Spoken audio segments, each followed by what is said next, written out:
I'm going to go right ahead and introduce the panel. The topic is how rejectionists slam the door on a two-state solution, but I do hope that our panelists will also engage perhaps in a more constructive supplementary question, which is how do we create a future for a two-state solution.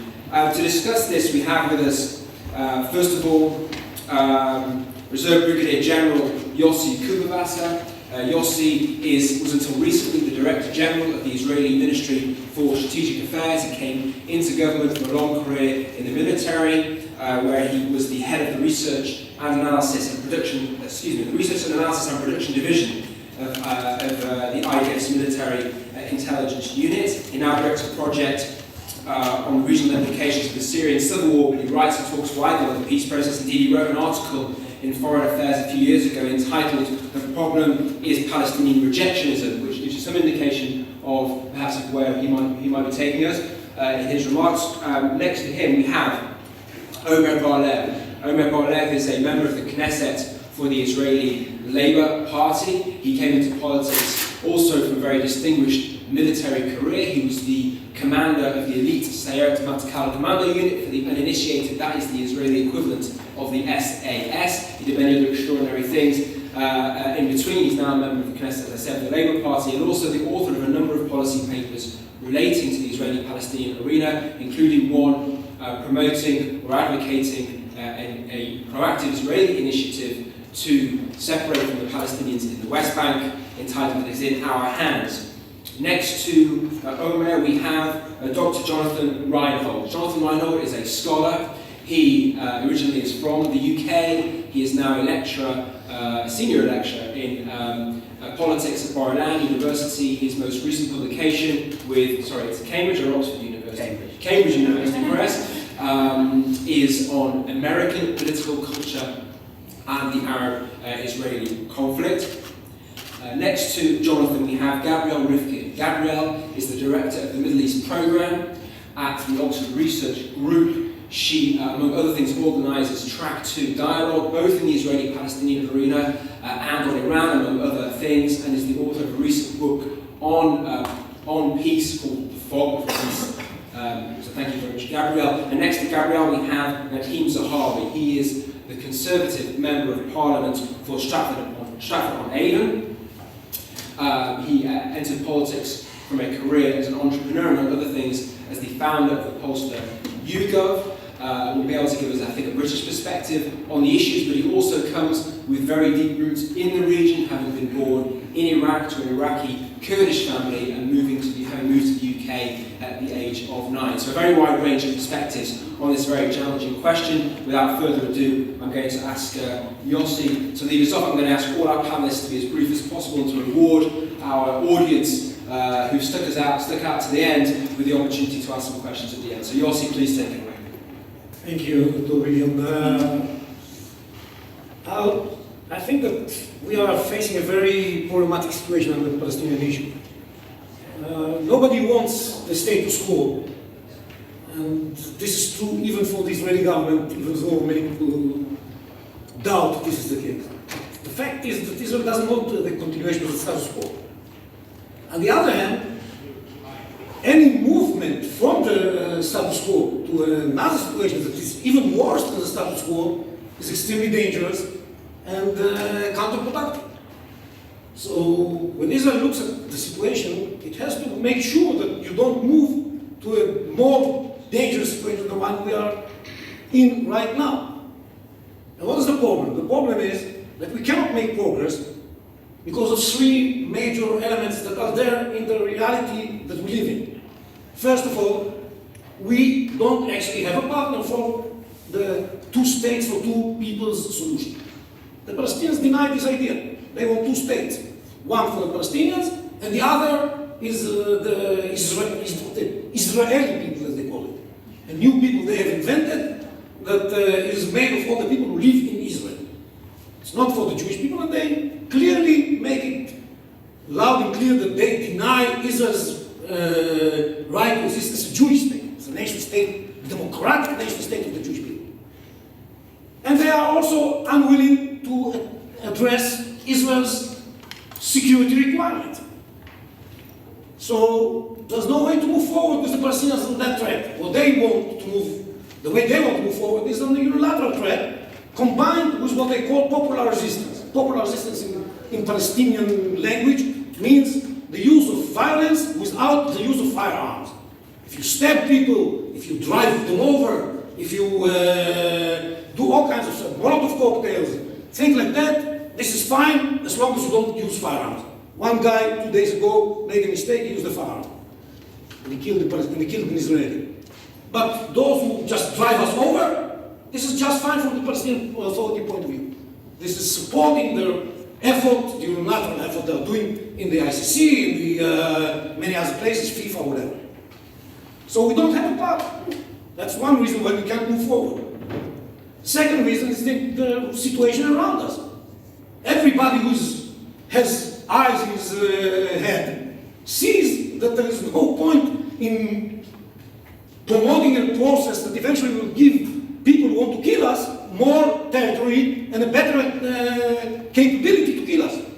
We gave Gaza, we know exactly what happened. Now Gaza is like 80 kilometers away from Tel Aviv. If you give Kalkilia, it's like 20 kilometers away from Tel Aviv. So you have to be very cautious, and since you know what's happening inside the Palestinian community. Abu Mazen represents very few people in the Palestinian community. If we leave him alone, what's going to happen to him is exactly what happened to him when we left him alone in Gaza. So we have to be very cautious on doing all kinds of experiments in human beings while they are still alive. And thirdly, even if we want to make something with Abu Mazen, this is not going to be anywhere relevant to Gaza, because he has no influence in Gaza. He's not there. So we may do something with the Palestinians in the West Bank, but still leave Gaza untouched. And we know what's happening in Gaza day in, day out. They continue digging those tunnels and building more wells. So we have to be very cautious. On the other hand, having said that, we know that there's more and more pressure for us to move forward somewhere, to do something. Everybody is now, in the previous sessions, have spoken about the need to come up with a plan, with an initiative, with something. Israel has to do something. And we know that, yes, we have to do something. So we have to come up, otherwise there's going to be more and more pressure. We see the Laurent Fabius coming to Israel with his ideas, and we know that with the kind of relations we have now with the Americans, the extent to which we can rely on the Americans to block all these attempts is going to be less than in the past. And we know that with 61 members in the coalition and the opposition trying to force on the government to adopt the policies of the opposition in the relation with the Palestinians, because this is the only thing in which the opposition and the coalition do not agree. They agree on Iran, as you have heard here. They agree on fighting the legitimization, as you have heard here. If there's one thing they do not agree upon, is the issue of the relations with the Palestinians. So there is an effort to build, and there's a full industry of guilt in Israel, in which a company of elements try to make the government feel guilty for the continuation of the occupation, as they call it. And therefore, the government has to adopt something that would actually implement the policies of its opposition. And the government understands they have to do something. So what is the way out of this complicated situation? The way out is to do all kinds of things that make it possible to manage the conflict for the time being, while avoiding the dangers that are planted in this situation, the dangers of escalation, the dangers of unilateral action that would put more pressure on Israel, and at the same time would enable us to focus on two elements that are critical for being able to solve the problem in the future. First of all, dealing with the Iranian issue. This is the most important thing on the Israeli agenda. We have to put this Palestinian issue a little bit aside, so we should be able to focus on the Iranian issue. And secondly, to develop new capabilities to solve the problem in the future. And how do you do that? First of all, we make it clear again and again that Israel is still committed and wants to have negotiations. We heard Minister Shalom this morning saying it very loudly and clearly. Israel would like to have negotiations. If we just had a partner, we would be extremely willing to have negotiations. Secondly, and Netanyahu repeatedly says that he's still committed to this Bar-Ilan plan, is committed to two states for two peoples and all of that. This is one part of it. Second part of it, I'm done, man. This is three elements. Second element of it is to adopt a policy on settlement that is more sophisticated than the one previous governments had. And what actually Netanyahu is doing is implementing all those ideas that were mentioned here. He's not building in the isolated site settlements. He focuses his construction activities in Jerusalem and in the settlement blocks that are agreed even with the Palestinians. And the third issue is to find creative ideas how to move forward in spite of the difficulties. And this is being done with so many ideas are popping up in Israel now, many of them by the opposition, many of them by the coalition, a lot of ideas. One amongst them is the idea of regional cooperation in order to move forward in spite of the difficulties with the Palestinians directly, and this is being done. Less than a sentence, last point. In order to be able to manage the conflict, there's one other thing that has to be done, and this is to make the life of the Palestinians better. And in this respect, I think the government has been doing a lot of things that do attract the attention of the world, and we get a lot of credit for that, and we keep doing it because we believe that we have to make life better for our neighbors, and we believe that by that we enable them better to cope with the threat of the extreme radicalization, and you can see what's going on in Gaza and in the West Bank as well. Thank you. Thank you, Yossi. Omer, where do you agree and where do you disagree with Yossi's analysis? Agree and disagree. Thank you very much. Good afternoon, maybe good evening. Maybe I'll open by saying that the public discussion in Israel is very, very terribly shallow regarding the Israeli-Palestinian situation. And it basically stuck, if I may say so, between two slogans. One camp says we want two states for two people, and the right says, as we just heard, we don't have a partner, we tried everything, and you can't, you need two to tango. On the one hand, internal polls in Israel show that more than 60% of the population, of the Jewish population, that means over 80% of the Israeli citizens, would like to see a two-state solution. On the other hand, same polls show that more than 50% of the population do not understand and do not believe that this is achievable. So, and those two slogans, as I said before, are actually keeping this disorder on the one side wanting a two-state solution, and on the other side saying, well, we don't believe it's feasible. The Zionist vision was and remains that Israel is the homeland of the Jewish people. And to ensure that, Israel should have a clear Jewish majority. I think this is obvious. But as long as Israel wants to be part of the enlightened Western community, it must be a democratic state. And today, in the 21st century, democracy means that all people in the same state have equal rights. Therefore, Israel's paramount goal is not a two-state solution, but is to ensure its existence and security as a democratic state with a clear Jewish majority.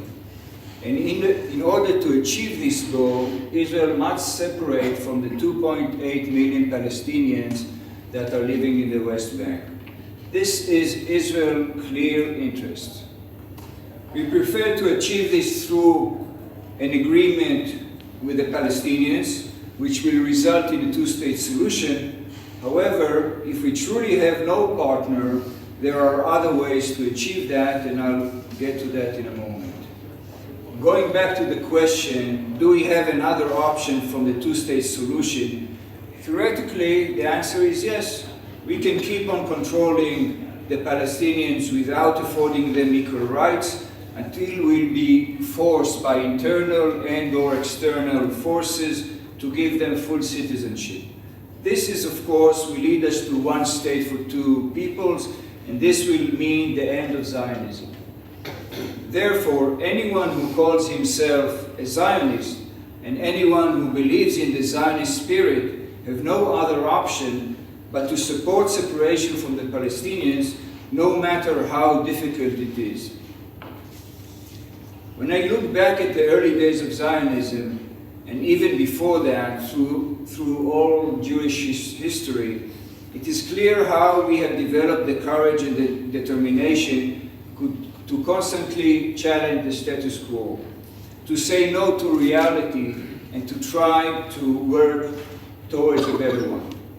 From Theodor Herzl's vision of Der Judestaat, I hope I pronounce it correctly in German, through its realization by Ben-Gurion with other Zionist leaders, we always knew how to challenge reality. After 5 wars over 25 years with Egypt, in which I took part in the last one of them as a young soldier in the Yom Kippur War, Menachem Begin accomplished the unthinkable and signed a peace agreement with Egypt in 1979.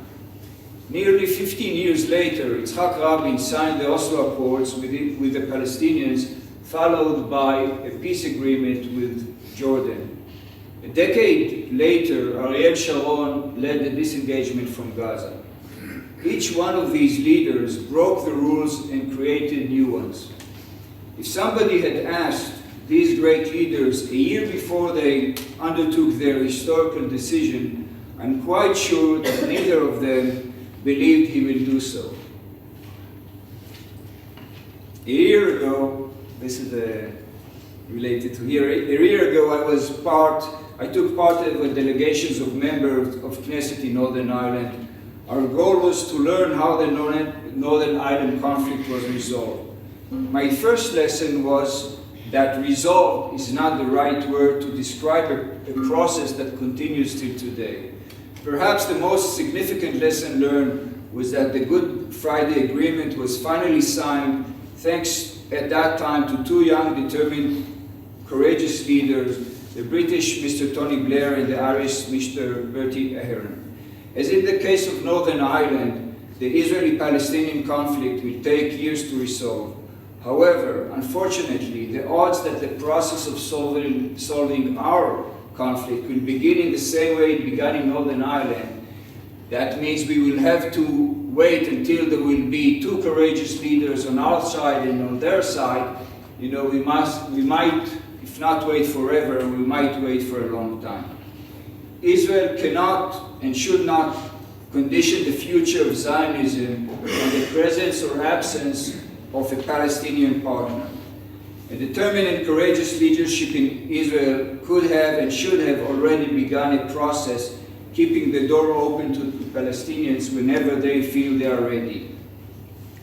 I usually use the metaphor of a long train track with many stations to describe the process of separation from the Palestinians. Pulling it into each station brings us closer to complete separation and hopefully to the final destination of the two-state solution. The stations are numerous. I won't go through all of them. I'm reluctant to cut you off, but I do want to hear from our other panelists. Beginning with putting a stop to the building out of the settlements outside the blocks. And you know, Yossi just mentioned that actually Netanyahu stopped building outside of the blocks. So I feel that we are losing twice. First of all, he's not saying it loud and clear. And secondly, he's doing it. And the only reason for that is internal political purposes. Continue that with the passage of a bill in the Knesset to compensate settlers living today outside the blocks who will agree to be relocated, and alongside preparing infrastructure and housing within Israel to resettle them. And polls show that even today more than 30% of the settlers living outside of the blocks would agree to such a compensation and to be relocated. Other stations that follow, including enlarging the areas in the West Bank where the Palestinians have full responsibility, constructing an independent Palestinian infrastructure for energy, water and drainage systems, and so on.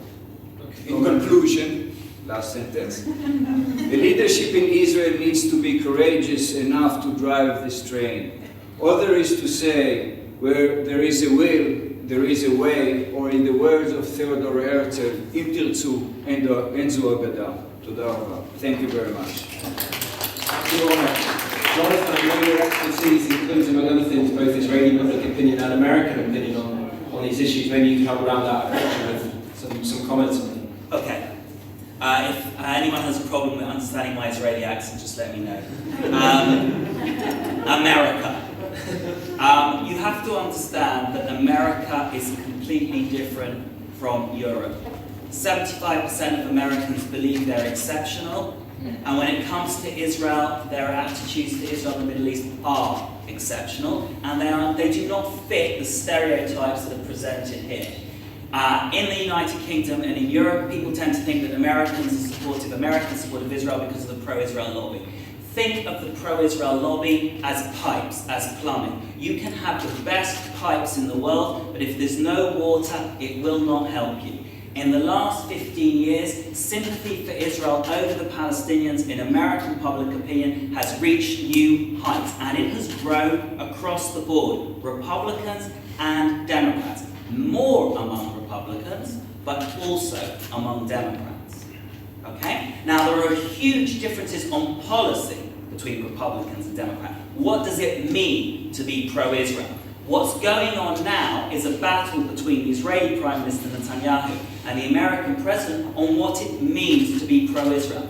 Okay? You will not get a European leader who will say, why does the US stand so strongly, so firmly with the state of Israel? We stand together because we share a common story. That is what President Obama said. President Obama, who has had more public disagreements with the government of the state of Israel than any other president, and that's what he says. You have to understand that the relationship between Israel and the United States is qualitatively different from anything in Europe. 75% of Americans have a favourable view of Israel, about 25% of Europeans. That is a huge difference. You cannot manufacture that. Okay? So that's the first thing. When we look at American policy, people say, oh, the reason that America doesn't try and impose a solution on Israel is because of the pro-Israel lobby. But you look at every single Secretary of State, Republican and Democrat, since 1991, James Baker, all the way through to President Obama himself, via Hillary Clinton and the rest of it. They all say one line, and that is America cannot want peace more than the parties themselves. We can pressure a bit here, we can push a bit there, we can bridge, we can do many, many things, but we can't make peace for you. And that's because at the end of the day, when everyone goes home after the signing ceremony, the parties have to own a peace agreement. They have to be willing to enforce it, because there's going to be lots of people who don't want to see it reach fruition. And that is the main reason that we have such a consistent underlying American policy. So yes, President Obama's policy to the Israeli-Palestinian conflict could be summed up as a plague on both your houses. We know very well, right, that he has plenty of disagreements with the Israeli government, but if you read the New Republic expose of the negotiations with more than 60 interviews from about a year ago it came out, you will see that the National Security Advisor, Susan Rice, well known as being the most sympathetic to the Palestinians, in negotiations, when Abbas said no to the American Framework Agreement, well, he didn't say no, went on holiday to the Caribbean. He didn't say anything, right? He walked out. When he did that, Susan Rice used a number of four-letter words with him. Why? Where are you? What are we be doing? You're always missing chances. You're always wasting opportunities. Real deep frustration. So yes, there is a reasonable chance that the Americans will show their frustration by sitting on their hands and not vetoing a French resolution at the UN that Israel doesn't like. But believe you me, they're going to be opposing the Palestinians' attempts at delegitimization in the international court and all the rest of it. They are waiting for us to stew in our juices, sober up, and they'll be waiting. That's America. Israeli public opinion in 1.5 minutes. What you've heard today between the centre-right and the centre-left summarises, I would say, the essence of Israeli public opinion, which is we disagree on what should be, but we agree that there's no chance of achieving it. Okay? In other words, there's absolute disbelief in the ability to reach a negotiated two-state solution. Israelis are more willing than they have ever been in principle to make more extensive compromises, and that's been true for a while. And they are less believing that even if they made more compromises than they deem sensible, they would achieve the minimum level of peace and security, which means when my child goes to eat pizza, they will not get blown up. That's it. Very minimal. Don't care about all the nice stuff like Europe. No. Just quiet and security. And critical here was 2006, the Second Lebanon War. Because actually, the Second Intifada did not make Israelis against the idea of withdrawal. It made them sceptical about peace. But they supported a unilateral withdrawal for the reasons that have been stated, a Jewish and democratic state and managing the conflict better. Yeah, we don't want our children chasing Palestinians around Gaza. It's a waste of our resources, it's a waste of our time. What are we doing then? Okay? But when we withdrew from Lebanon and Gaza and got thousands of rockets, your average Israeli said, I don't want a rocket on my house. Of course I want a Jewish and democratic state, but I want a state. Right? I don't want to sit here when it's raining rockets all day. And that's where the public is now. The public discourse, when I hear it here, makes out Israel has moved to the right. Israelis have not moved to the right. The public's positions today on what should be, if you package it up, are not vastly different from what they were 10, 15 years ago, and those are far more dovish than what they were 25 years ago. What you may not be aware of is the public positions of the elites have also moved to the left. If you look at Yitzhak Rabin's last speech to the Knesset in 1995, and you compare it to what Netanyahu said, Netanyahu is to the left of Yitzhak Rabin. Okay? These are the people who have been governing Israel. They've all come out of the Likud, right? You have Arik Sharon, built more settlements than anyone else, withdrew 8,000 settlers from Gaza and from the West Bank. You have Ehud Olmert, straight out of the Likud, willing to divide Jerusalem, willing to withdraw from the equivalent of 100% of the West Bank and Gaza, including swaps. You have Tzipi Livni, 2 states for 2 people, out of the Likud. And you have Benjamin Netanyahu. Now, Benjamin Netanyahu is someone who said in the elections, there's not going to be a 2-state solution under my watch. In Israel, everyone fell asleep. Nobody takes seriously anything any politician says in an election campaign. What interested me was that in negotiations with the Americans and the Palestinians, he committed to negotiate on the basis of the 1967 borders with swaps.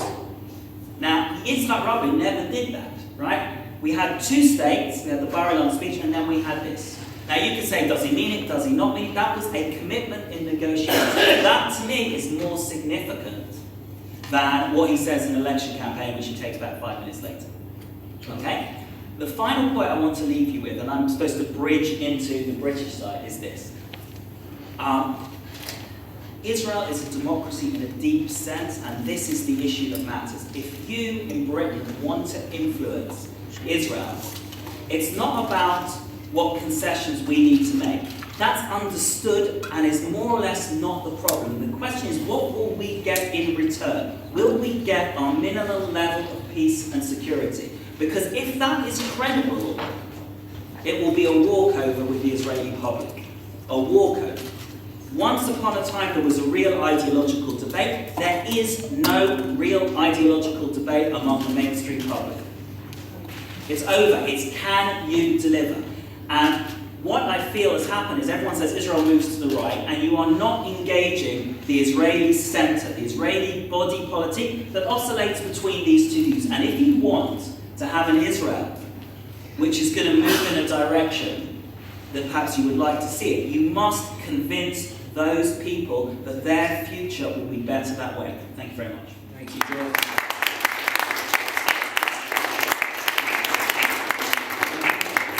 Turning now to Gabrielle, you've heard, I think, from one of our Israeli panelists, the extent to which there is distrust in Israel towards the other side, towards the Palestinians. From your experience of trying to bring people together, how can that be overcome? Are you sure you want me next? I thought you wanted the UK perspective next. Okay, you're right, but I was going to come to the aesthetics of the order on the stage. I'm happy to go to Nadhim next. It makes more sense, doesn't it? Nadhim, are you happy to? I take my instructions from Gabriel. So okay, fine. So by all means, well, the the question that was set to me was, what do you think the UK and other third parties can do to help us at this point? And my view is whether the UK speaks or stays silent does matter. And so our first job has to be not to make the situation worse than it already is. Because both silence and condemnation, I think, would do so. I think we must shield Israel from unfair criticism and move forward with what I would call persistent persuasion. We must stake out a case for a two-state solution, achieved only by peaceful dialogue. The way that the UK and other third parties can help is by trying to convince Israel that its long-term security does not lie in the status quo, and I think that's sort of pretty much taken as read. But alongside this, we can increase the chances of a peaceful solution by condemning all terrorist acts outright and refusing calls for a sort of moral equivalency between terrorists seeking to kill and kidnap innocent civilians and an army responding to that aggression by targeting their assailants. It is clear that Israel can only be safe from extremist rocket attacks and bombs in the long term by leading the way and making the sacrifices that will be needed to bring a two-state solution within their grasp. To make things even more difficult, Israel cannot wait for promising moves by Palestinians and Palestinian groups either. It doesn't look like they will be faced by a less violent Hamas or a release from the constant fear of terrorism. And of course, hawks will always be able to find a reason to abandon dialogue and rush to military action. This is an understandable human reflex, especially when one focuses on the narrow confines of the current situation. It is a reflex that will only prolong violence and suffering for both Israelis and the Palestinians. In the 42 years since the Yom Kippur War, the same approach has not achieved peace, and we are no closer to peace today than we were back then. The question that the UK can push to be included in the debate is whether this approach of large-scale military action in response to terrorist attacks is the best one in the long term. A different emphasis may be needed, and this is the difference between persistence and patience. So persistence means trying the same thing over and over again, hoping for a different outcome. Patience seeks to see the situation from the opposing point of view to find a compromise. But this isn't easy. We know that. One must be willing to give second chances, absorb pain, and not lash out in revenge. Doing without that emotional catharsis is a great burden, but I believe it is the only way forward. The UK must continue to advocate for this approach. That we do this is vital because we cannot withdraw from this conflict and debate. For the UK, ostrich diplomacy is not a sign of strength or moral maturity. Rather than withdrawing our voice from the discussion and leaving a vacuum, we must try to make room for Palestinians who want to pursue statehood by peaceful means. Clearly, this approach would work best alongside Israeli restraint. British silence would also be disheartening to the moderates in Israel who wish to see restraint. It does nothing to shape the debate and plays into narratives where enemies can be defeated, even though the extremists who fire the rockets leave innocent people to face the consequences of their actions. This leads on to an important point about the terrorism Israel faces today. Amongst the dense news coverage that accompanies any Israeli military action, even when we ourselves would call for restraint, we must remember that Israel uses weapons to protect its people, whilst Hamas uses their people to protect its weapons. Anyone serious about the struggle for Palestinian nationhood cannot argue that groups like Hamas further that cause. The excuse that Hamas's approach is the only option and that Palestinians are forced into terrorism and violence is shown to be feeble when as soon as one thinks of non-violent protests like that led by Gandhi or Martin Luther King or Nelson Mandela. Nor is it in the wider region without example. There are numerous examples. One that I'm close to, the Kurds, driven by a need to protect themselves in Iraq, have established an autonomous region. Kurdistan is now one of the most successful polity in the region. It, like Israel, is surrounded by states that threaten its survival. Kurdistan achieved this without resorting to terrorism. They've not bombed buses, schools, or other civilian targets, and have only defended themselves against regional armies when they needed to. This shows that terrorism is neither necessary nor justified. Yes, of course, before the room sort of shouts at me, that is only in Iraq. The UK must push this agenda. It must condemn terrorists and help Israel to combat them. It must also praise and help those who would seek statehood by peaceful means. Finally, the UK and other third parties can also make clear that the question of whether Israel is justified in protecting itself is not up for debate. Every nation is entitled to protect and defend itself. To deny a state that right, either by delegitimizing it or by refusing to trade with it, is a gross application of double standards. Outsiders must be careful never to add to the chorus of criticism that seeks to make Israel a pariah. This would be a poor way to treat a vibrant democracy that is surrounded by states sponsoring terrorism, trying their best to kill and intimidate Israelis. This only feeds into the clear and justified narrative of victimhood that has existed since Israel's independence and the wars that followed. It also strengthens the hands of those in Israeli society who would never countenance a Palestinian state or advocate restraint. We need to avoid this at all costs.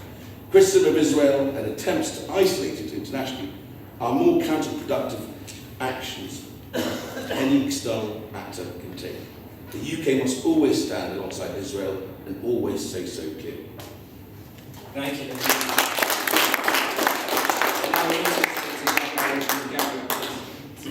Okay, so you asked us to talk about how can the trust gap be bridged.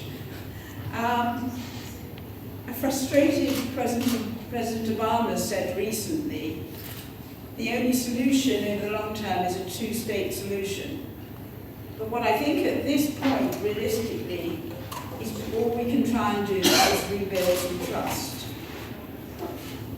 Trust is probably at its lowest ebb. Both sides want an end of conflict. Both sides believe they don't have a partner for peace. Trust is so eroded that even if a reasonable deal was put on the table, it's unlikely that it could be delivered. In my Track 2 work, I talk a lot to the leadership of all sides, but have spent a lot of time talking with the Palestinians. And because the Israeli position has been put so eloquently, I will talk a bit about the Palestinian mindset. At the time of the negotiations, the Kerry process, Simon Erekat actually said to me, 96% of Palestinians want to live in peace, 2% believe in it. So you have this huge chasm between elite negotiations and the mood on the ground. And I have to say, for many Palestinians, such was the cynicism that they were sort of waiting till the talks failed and what was the next stage. And of course, this is deeply problematic. And so it now tells us that we need some new tools or new ways of thinking when the trust is so eroded. In fact, last week I was with Martin Indy, and I think one of the things he would have said today if we'd heard more from him was that he would say that a framework agreement was put on the table and Abbas was never applied. Well, I think that's probably true, but from Abbas's point of view, I think that because of this huge chasm, I think he probably has almost like a panic whether he can actually deliver. But it's not, we can't not think about these things because actually, in the end, and I think Rabbi Sachs put it very beautifully that, in fact, when you want to end conflict, you actually do have to get into the mind of the other side or into the mind of the enemy. And one of the problems is states inevitably are driven by domestic politics and their own narrative, and actually you have to think what's going on the other side. Now, from a Palestinian point of view, they see themselves as too weak to get a symmetrical deal. And I think in some ways this has to be addressed. So what they're saying, I'm not saying this is something I support in any way, but their position is we need to internationalise the conflict. The danger is amongst young Palestinians, they're stopping believing in a two-state solution, which, as you so eloquently said, the whole Zionist project cannot be sustained without a two-state solution. So the question to me was, how do you build trust? Now, there has been some kind of discussion in the media about a long-term hudna with Hamas, which for many people is not a palatable idea, but actually the overriding concern has to be how to end the violence and how to actually give enough hope that people are incentivized enough to actually believe in the future. Now, if there is talk about some kind of long-term hudna with Hamas, and certainly that's one option on the table, you have to think, how do you actually improve people's lives enough so actually they've got something to lose if they turn back to violence? And at the moment in Gaza, there are signs of things actually that there could be another round of war, which would be absolutely catastrophic for everybody. Not least part of the problem being the actual splits between Hamas and Fatah themselves. But some kind of vision of the future might be to say, well, what would a Marshall Plan look like for Gaza? It wouldn't be on our imagination to put in a special envoy full-time with some very, very smart businessman with a Marshall Plan that actually is, of course, there's lots of complexities to it, but what does it look like so people actually have something to protect and care about? But there is a talk about doing this, like, so there's lots of trust in Fatah, so we'll see if we can do a deal with Hamas. There's also, actually, ultimately, in terms of long-term peacemaking, you actually have to have some kind of supporting of unity government to be able to deliver on a deal. And I'm not sure that we can just say we want to talk to the moderates or the men in the grey suits who think more like us. History tells us to end violence, and using what Iraqi roots, that you actually have to bring in some of the more unsavory characters because they actually have a power base. So, I would say we need a new toolkit, and we need much more a process in which, where certainly amongst the Palestinians, that if there is this huge chasm between those who are negotiating and the people on the ground, we have to address what would actually allow them to believe in the idea of what a vision of the future would look like. And one of the problems with the kind of leadership we've got is we don't hear the language of a vision of what would end a conflict look like. We more likely hear the language of mistrust, things often in a kind of grudging spirit. And peacemaking becomes a dirty word. So my point, what I want to say is actually it takes an enormous courage to speak the language of peacemaking. And there seem to be more enemies of peacemaking than enemies of war. Thank you. Thank you. So we do have time for a brief round of questions.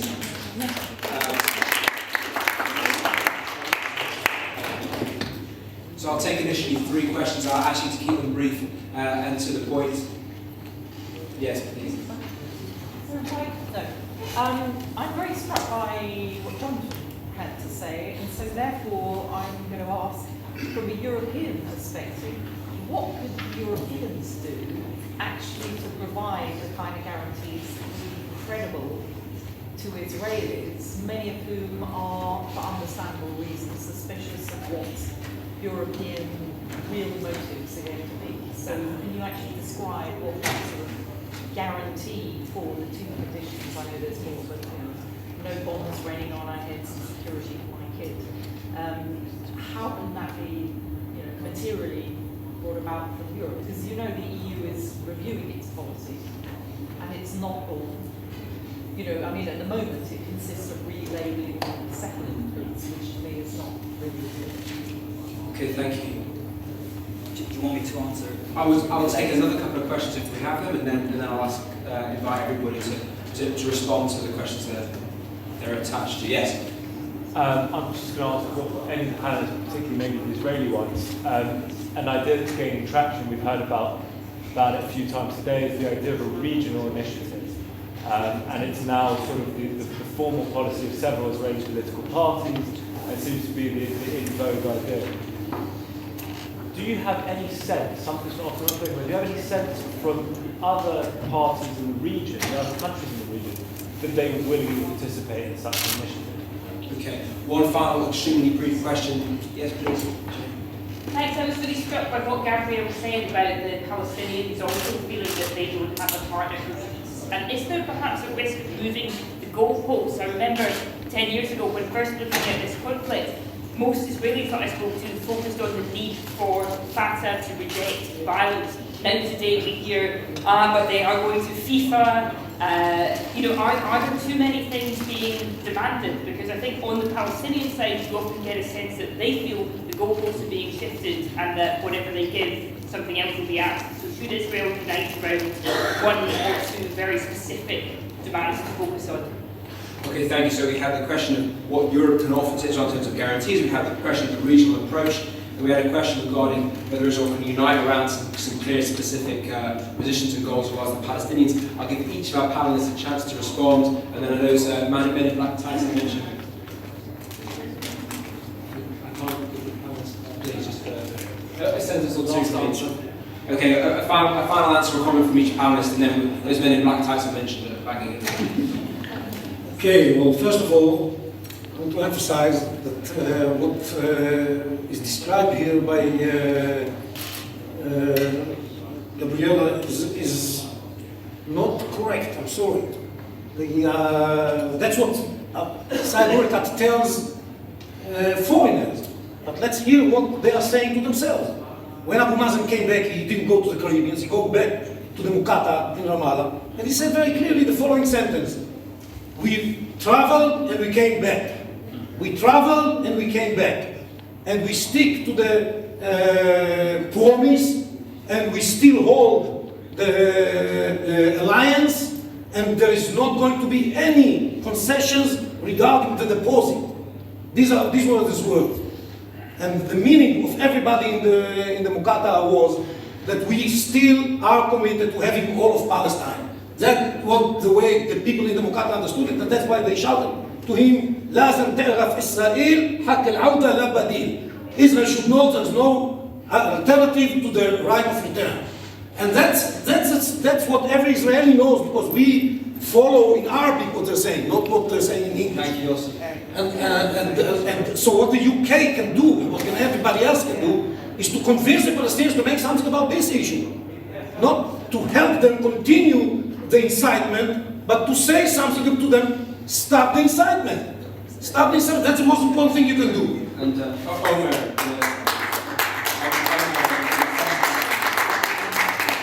Really, in a sentence, please. So just one short comment regarding what Yossi said. I don't want to hear what Palestinians, when they quote Naftali Bennett or they quote Mrs. Khotobeli, which is the Deputy Prime Secretary of State. So, you know, each one can choose his quote and prepare his strategy and thought about a certain sentence that someone said. Regarding, at least I'll relate to one of the questions, regarding the other countries around us, I think this issue was discussed before. I think all experts agree that without moving forward with the Palestinians, the countries around us, Saudi Arabia, Jordan, Egypt, and so on. Omer, we're being chased from the stage. Forgive me, but very quickly then. Sorry, but yeah, that's it. The rent needs paying now. So Thank you everyone for coming to an extremely packed